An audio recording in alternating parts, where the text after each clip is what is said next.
Namo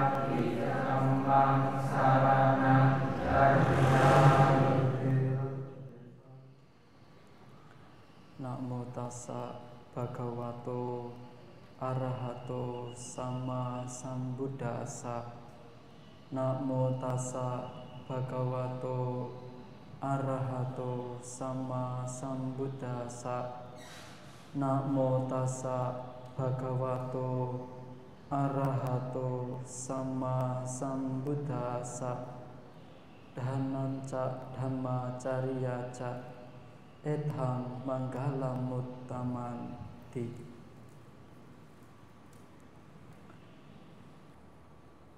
Para Bante yang termuliakan, Bhikkhu Sangga, para Romo, Bapak Ibu, saudara sekalian yang saya hormati, selamat siang, Namo Buddhaya. Pada kesempatan siang hari ini, kita ketahui bahwa di tiap-tiap wihara, khususnya di Sulawesi Selatan ini, mengadakan kegiatan yang disebut dengan Sanggadana di masa Katina. Bapak Ibu saudara sekalian, tentu kita sudah paham, sudah mengerti apa yang menjadi makna kita sebagai umat Buddha merayakan hari-hari raya besar dalam agama Buddha.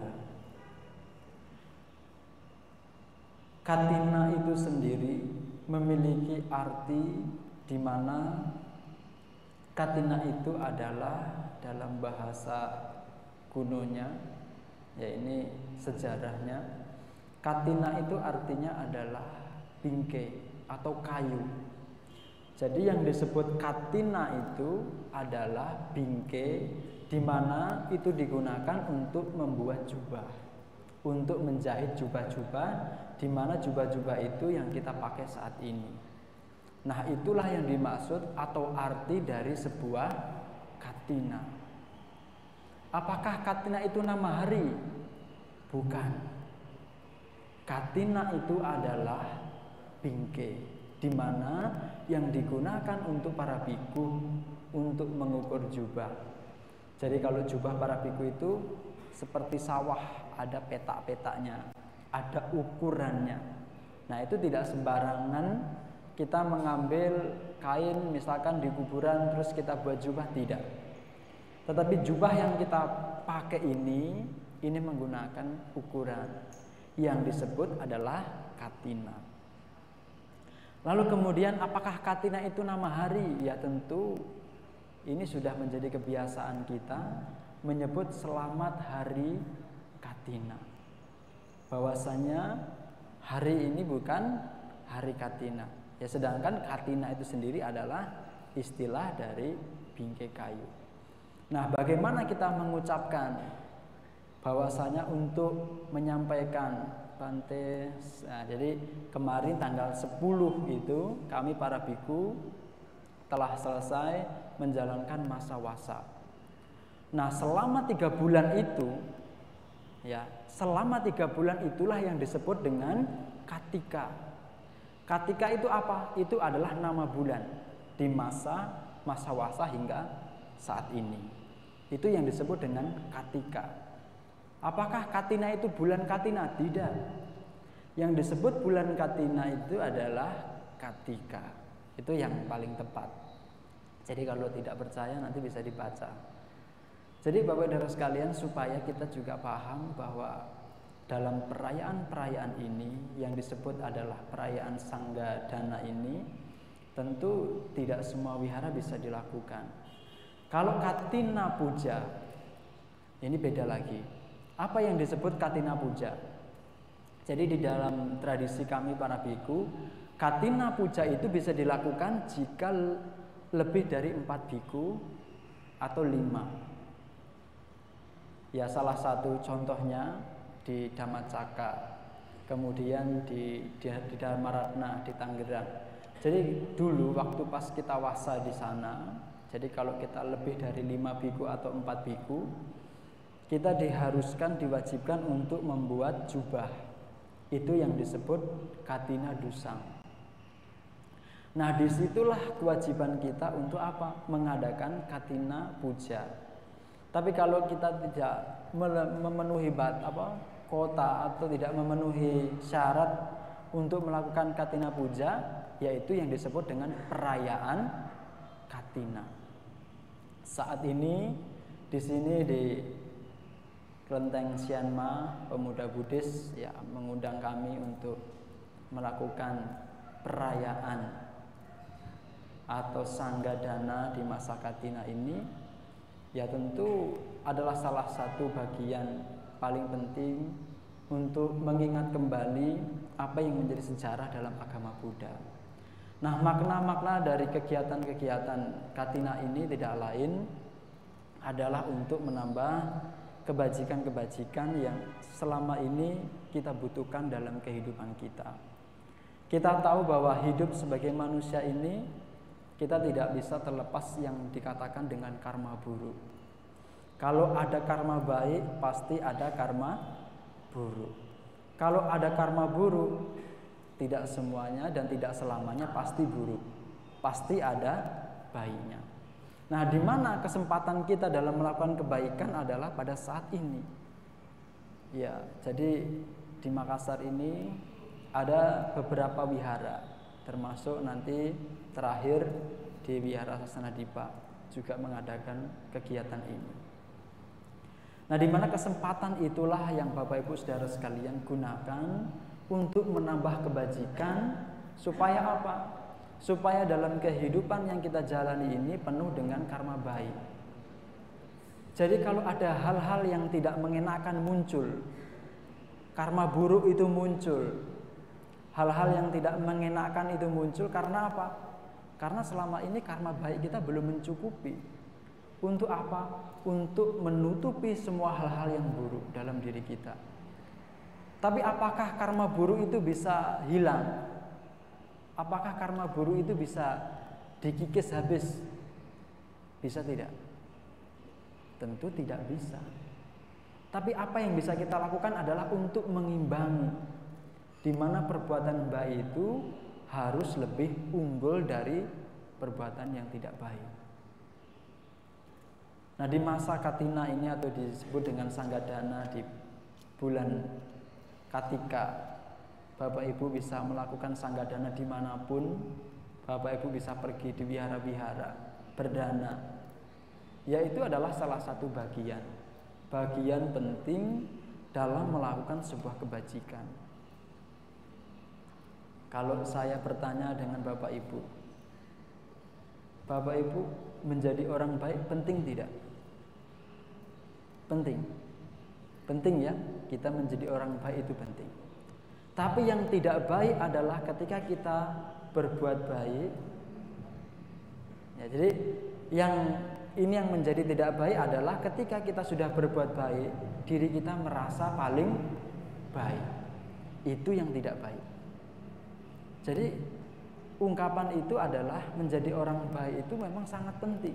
Bapak Ibu boleh saja berbuat baik dimanapun ketika Bapak Ibu berada, silahkan.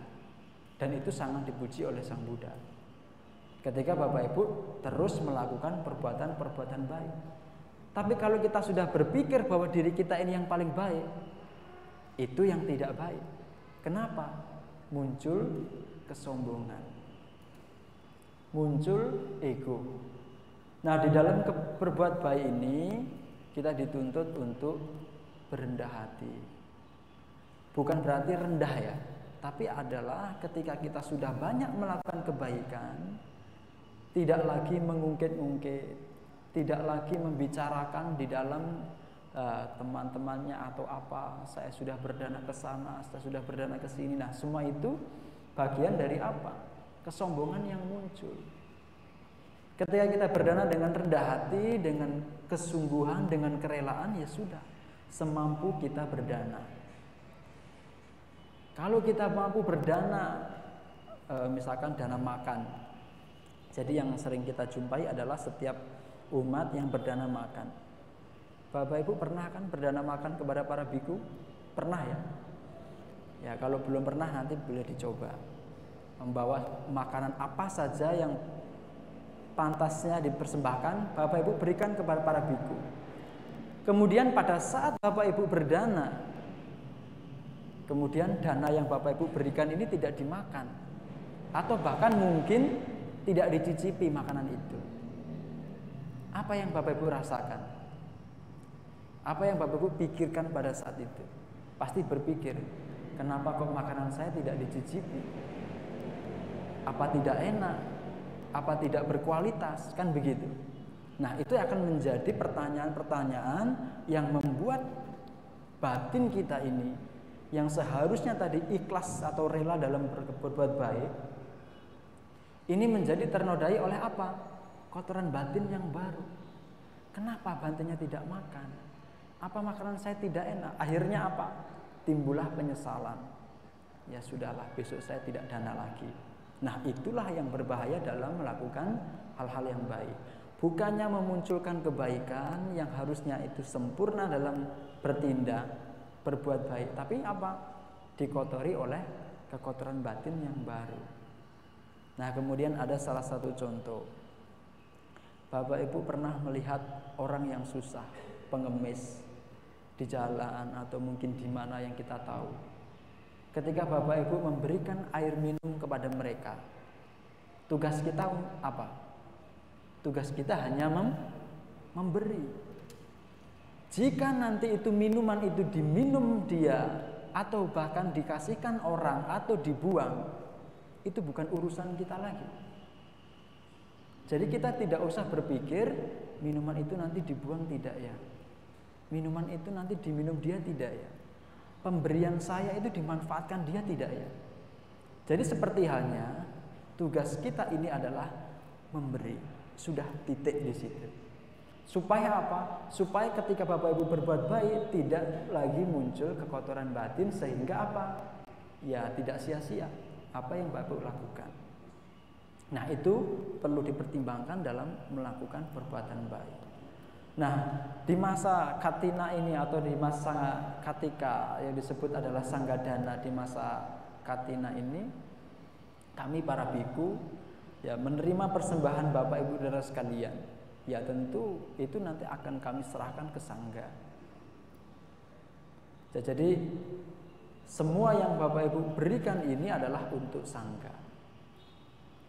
Jadi apakah kita ini selalu berpikir takut nanti tidak dimanfaatkan dan yang lain-lainnya? Nah, itu Bapak Ibu juga harus berpikir supaya ketika berdana tidak ada lagi muncul penyesalan. Nah, dalam sanggadana ini kami para biku setelah menyelesaikan masa wasa, biasanya di tempat-tempat lain itu juga melakukan hal yang sama. Bapak Ibu berdana jubah, kemudian ada perlengkapan dan yang lain-lainnya. Ada alat cukur, ada alat untuk biasanya punya kumis ya, atau jenggot atau apa ya, untuk membersihkan rambut-rambut, jilet dan yang lain, itu bisa. Nah, maka ketika berdana pun juga Bapak Ibu harus melihat ini yang saya danakan ini sesuai atau tidak. Jangan nanti Bapak Ibu berdana itu yang buat sisir itu ya, kita kan tidak punya rambut, jadi itu tidak perlu. Kemudian catok rambut, kita tidak membutuhkan itu.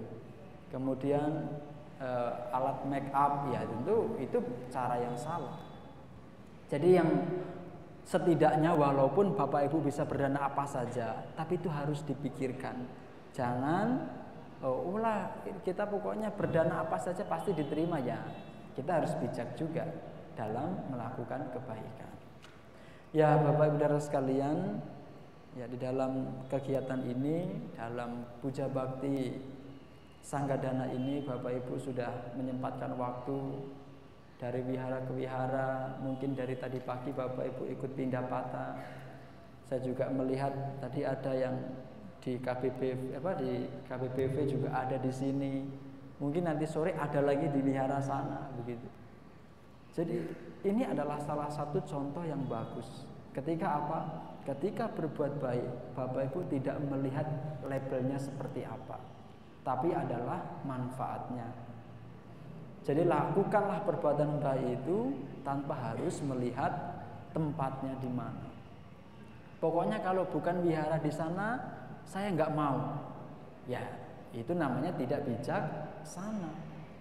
Yang namanya kebaikan atau berbuat baik itu dimanapun bisa dilakukan. Jangankan mungkin tidak di wihara, dimanapun, di tempat ibadah lain pun boleh Bapak Ibu melakukan hal-hal yang baik, yang membawa manfaat dalam perkembangan kita. Bapak Ibu saudara sekalian, dalam latihan kita sebagai umat Buddha ini bukan hanya sekedar tradisi yang kita pegang, bukan hanya sekedar katanya, bukan Bapak Ibu harus percaya, tapi Bapak Ibu harus punya keyakinan dalam melakukan kebaikan. Jadi nanti ketika Bapak Ibu menyerahkan apa yang Bapak Ibu mau serahkan itu, Bapak Ibu bertekad apa yang menjadi tujuan Bapak Ibu berbuat baik. Jadi itu juga ada caranya. Jadi ketika menyerahkan dengan penuh perhatian, memberikan dengan pelan-pelan, itu juga salah satu cara. Tapi bukan berarti di slow motion sekali ya, nanti lama selesainya.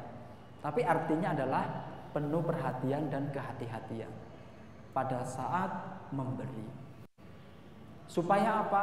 Supaya ketika Bapak Ibu melakukan dengan penuh perhatian itu, bahwasanya Bapak Ibu betul-betul yakin, ada keyakinan bahwa apa yang saya lakukan ini akan membawa manfaat dalam kehidupan ini maupun dalam kehidupan selanjutnya. Nah, di dalam kegiatan hal apapun Bapak Ibu perlu yang dikatakan dengan perhatian.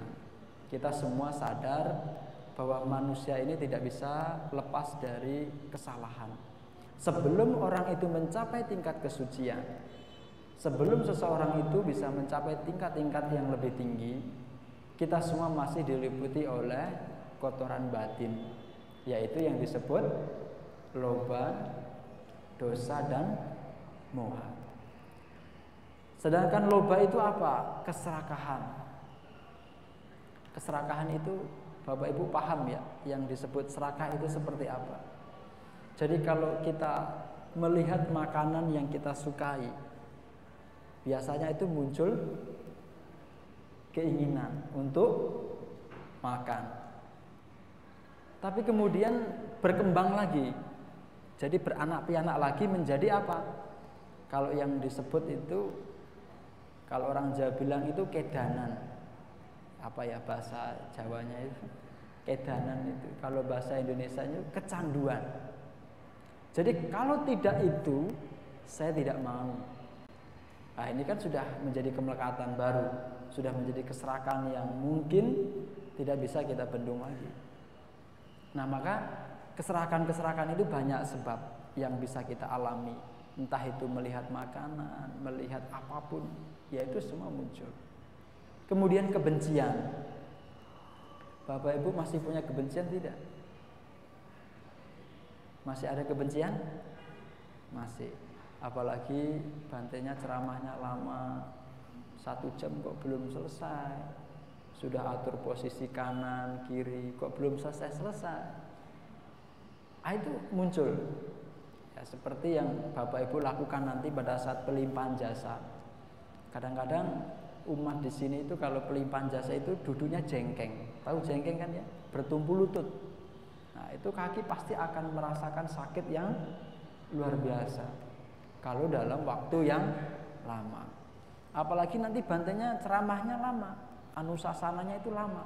Ya Bapak Ibu panjang sekali. Aduh bantainya ini panjang sekali. Jadi apa? Timbullah kebencian. Nah, pertanyaannya adalah apa yang menyebabkan timbulnya kebencian itu? Bapak Ibu tahu apa sebabnya? Kenapa orang itu muncul kebencian?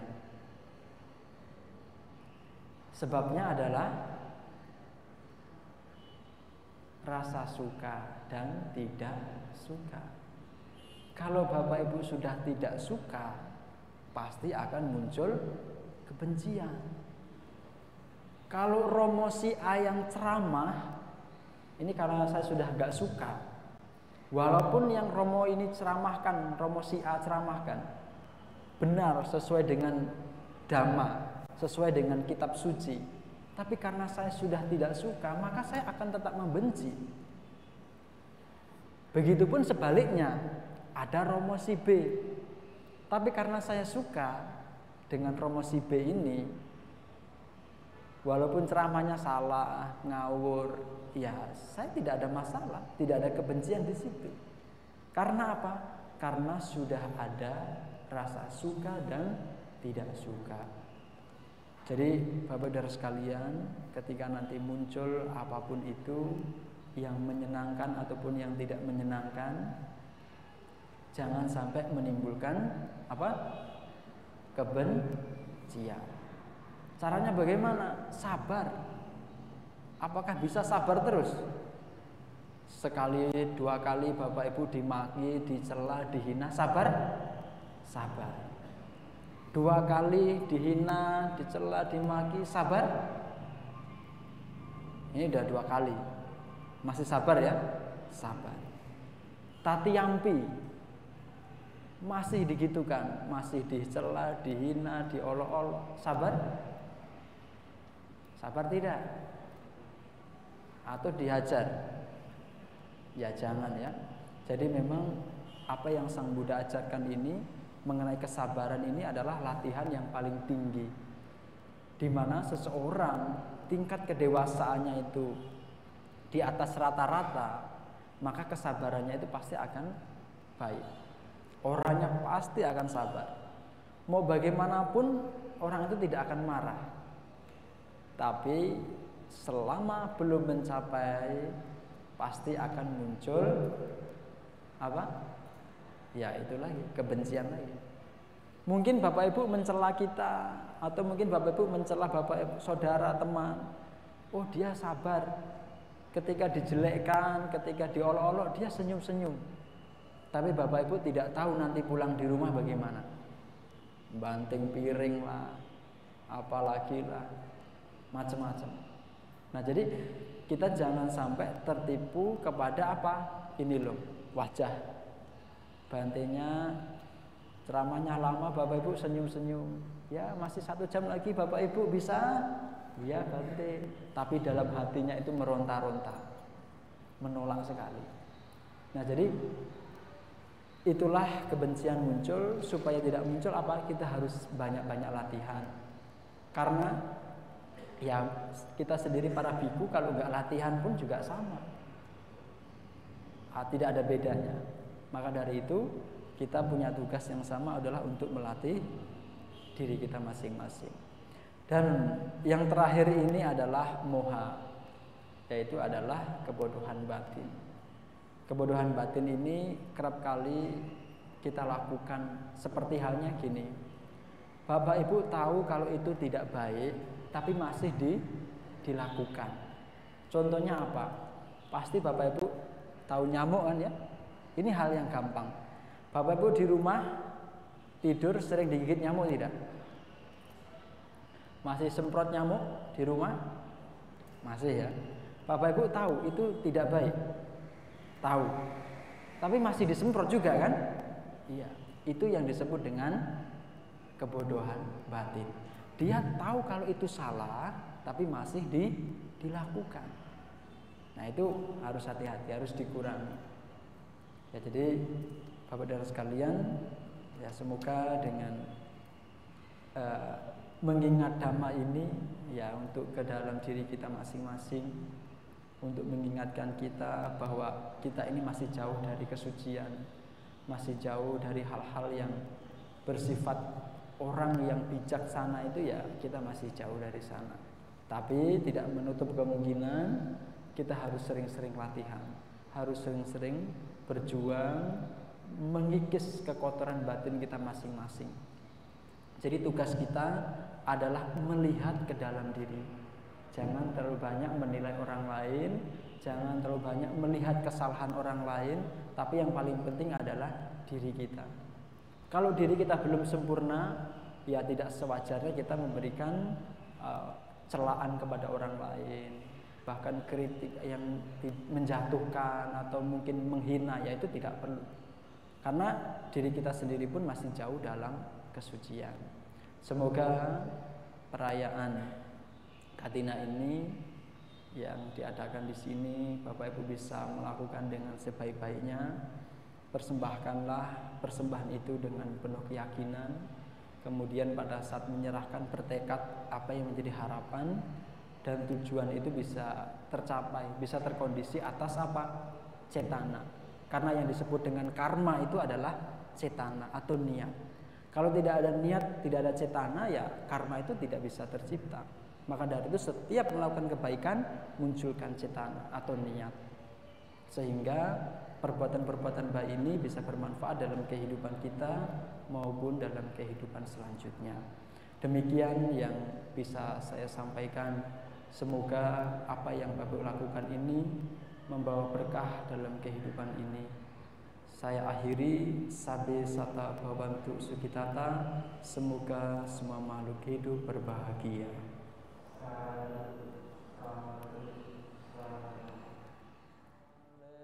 Sakyanang nan dewa dano ewang tuang wicayo hicaya sucaya manggale apara cita palang kesi se patawi pokare abhiseke sapabuddhanang akapato pamodati sunakatang sumanggalang supapatang suhut.